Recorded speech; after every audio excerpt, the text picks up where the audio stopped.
This section will talk about context for decision making. It's very important to understand the context for the decision that we're making so that we can choose the appropriate setting and the appropriate decision making process.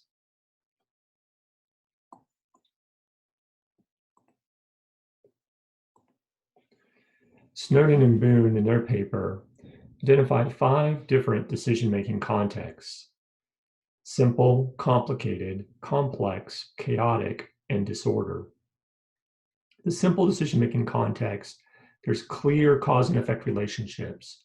Everyone understands what's happening because there are repeating patterns and consistent events.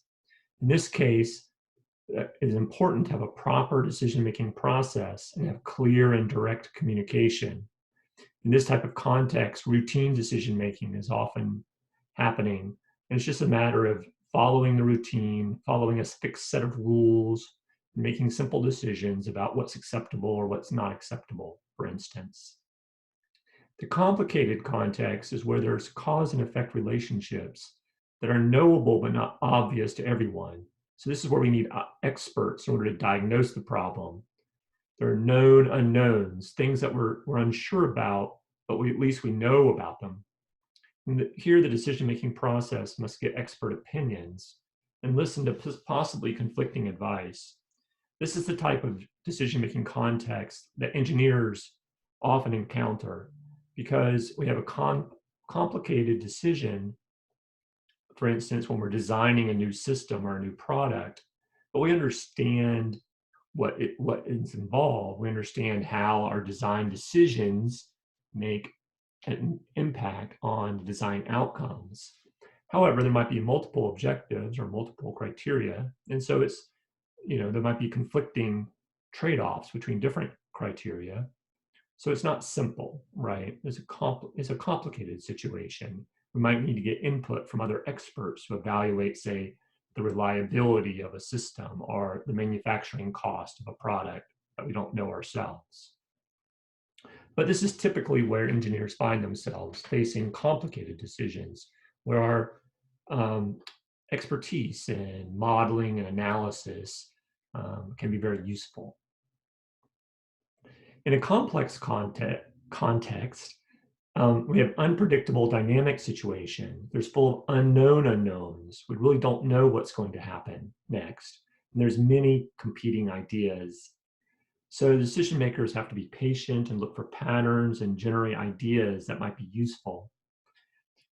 During the pandemic, this is where most public health and government officials found themselves, in a complex context where we really weren't sure what was going to happen. And there's lots of different approaches that could be taken. In the end, people tended to be patient, looking for patterns, looking at the data to see, how the number of hospitalizations was going up and then, flattening out before making decisions about how to proceed with opening businesses or other types of activities. A chaotic context has high turbulence and provides no time to think.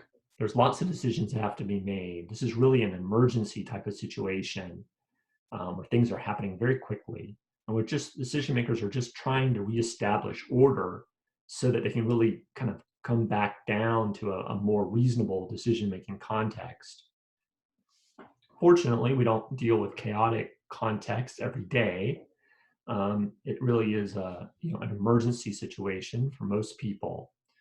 Of course, in some settings, such as firefighting or other types of emergency responders, they find themselves in chaotic situations frequently, and they have to adapt to different types of decision-making processes than we might use in a complex or complicated or simple context.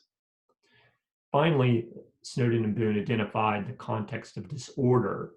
They said it's difficult to recognize because there's so much noise, there's this cacophony of many voices, many different things happening all at the same time.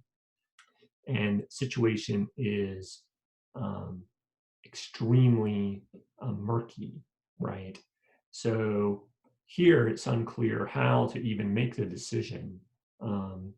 We have to really start from scratch.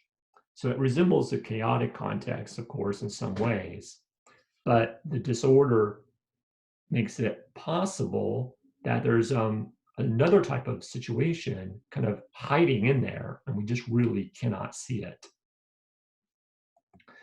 That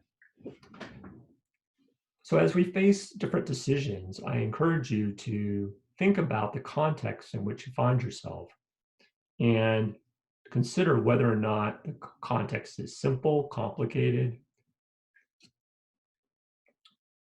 complex, or chaotic, and consider whether or not you're using the right decision making for that context.